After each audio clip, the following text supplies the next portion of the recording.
એવું કદી ચાલે નહીં। અમે તમારી કે જે પોતાના મનમાં એવું સમજ્યું હોય કે આઈએસ પાસ થઈ ગયા અને કલેક્ટર બની ગયા અને કલેક્ટર બનીને આદિવાસી સમાજને એવું કહેતા હોય કે એટ્રોસિટીની 90% ફરિયાદ ખોટી હોય તો અમે આજે એમને પૂછવા ગયા ત્યારે કયા ઉંદરના દરમાં બેન બેસી ગયા એ અમને ખબર નથી। અમે આજે એમને મળવા માટે ગયા, એમને પૂછવા માટે ગયા કે કઈ એટ્રોસિટી એક્ટની ફરિયાદ ખોટી છે એના પુરાવા તમે રજૂ કરો, પણ એ બેનથી પુરાવા રજૂ ન થયા અને બીસી નું બહાનું કરીને અંદર ઓફિસમાં બેસી ગયા। પરંતુ આદિવાસી સમાજનું લોહી છે, અમે એમના નિવાસી કલેક્ટરનો એની જ ઓફિસમાં ઉઘાડો લઈ રહ્યા। આ મારા આદિવાસી સમાજ અશિક્ષિત છે, ભોળા છે, પરંતુ આ આદિવાસી સમાજ જ જમીનમાંથી ડાંગર અને ખેતીનો પેદાશ કાઢે છે અને તમારા ઘર સુધી અનાજ પહોંચાડે છે, તમારા ઘર સુધી દૂધ પહોંચાડે છે।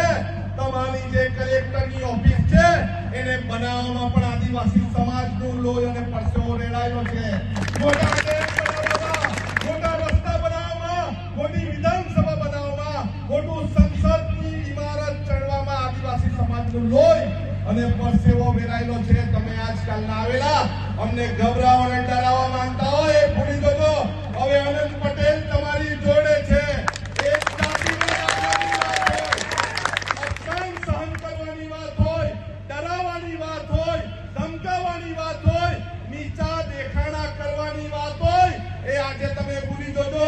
6 તારીખે આપણે સૌએ લુણાવાડ અને ઘેરી લેવાનું છે। ઘેરી લેવાનું છે ને? આદિવાસી સમાજ અને દલિત સમાજના અપમાનનો બદલો 26 ડિસેમ્બરે લેશું અને આપણે કોઈને પૈસાથી બોલાવવાના નથી।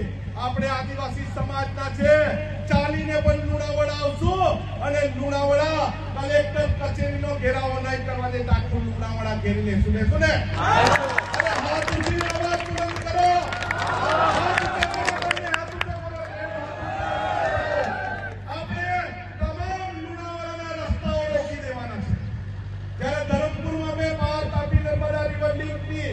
રેલી કરવાની હતી ત્યારે ત્યાંના પોલીસ અધિકારીઓ દ્વારા ધરમપુર જવાના 7 રસ્તા અટકાવી દીધા। અમે જંગલના રસ્તે પણ ગયા છે અને 50,000 જેટલા આદિવાસીઓ દરેક રસ્તાને બ્લોક કરી દીધા। આપણે અત્યારે પણ એવું જ કરવાનું છે। 25 ડિસેમ્બરની લડાઈ પછી આદિવાસી સમાજના દાખલા માટે આપણા ધારાસભ્ય ગુલાબસિંહની આગેવાનીમાં, ચરતઈભાઈની આગેવાનીમાં, અહીંના સ્થાનિક આગેવાનીમાં, ખાનપુર આદિવાસી સમાજની આગેવાનીમાં આપણે સૌ આપણા દાખલા માટે 2018માં જે લડેલા ને અને આ વખતે બેસવાનું છે એટલે એમ નથી બેસવાનું। તપેલા લઈને બેસવાનું છે, અનાજ લઈને બેસવાનું છે, ત્યાં જમવાનું અને ત્યાં સુવાનું એવી તૈયારી આદિવાસીનું લોહી છે, કઈ ચેંગા ફેંગા ગેંગા લોકોનું લોહી નથી। આ અને છેલ્લા શ્વાસ સુધી લડવા માટે તૈયાર છે।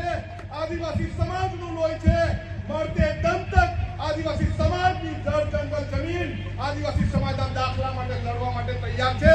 અને એ પણ એકલા આપણા યુવાનોએ નથી આવવાનું, એકલા વડીલોએ નથી આવવાનું। દાખલાની કોને જરૂર છે? પરિવારના દરેક સભ્યને જરૂર છે ને? તો પરિવારના દરેક સભ્ય સાથે આવવાનું છે અને રોડ પર બેસવાનું છે। 144 હોય કે 188 હોય કોઈ ગભરાવાનું નથી। આપણે કહીએ છીએ ને આ દેશ કોનો છે? કોનો છે? આપણે કોણ? આપણે કોણ? આદિવાસી। જ્યારે આપણો દેશ આપણો છે, આપણે માલિક છે, ત્યારે પરવાનગીની જરૂર છે? છે જરૂર? અરે 6 તારીખે આંદોલન નહીં કરવા દે ને તો મહીસાગરની જેલ ભરાઈ જવી જોઈએ। ભરાવી જોઈએ ને? ભરાવી જોઈએ ને? આપણે મહીસાગરની જેલ ભરી દેશું પણ આપણું સ્વમાન, આપણી અસ્મિતા, આપણી સંસ્કૃતિ અને જો આપણું કોઈ અપમાન કરે એને છોડવાના છે? છોડવાના છે? 6 ડિસેમ્બરે આપણા દલિત સમાજ અને આદિવાસી સમાજનું એકત્રિત આંદોલન છે ત્યારે તમામે વચ્ચે આવ્યા છે, તમે બોલાવીને સન્માન કર્યું, તમારો ખૂબ આભાર. જ્યારે પણ જરૂર પડે આનંદ પટેલ તમારી વચ્ચે રહેશે. આનંદ પટેલ રહેશે. આનંદ પટેલ છેલ્લા શ્વાસ સુધી આદિવાસી સમાજનો છે અને રહેશે. સૌને જય આદિવાસી.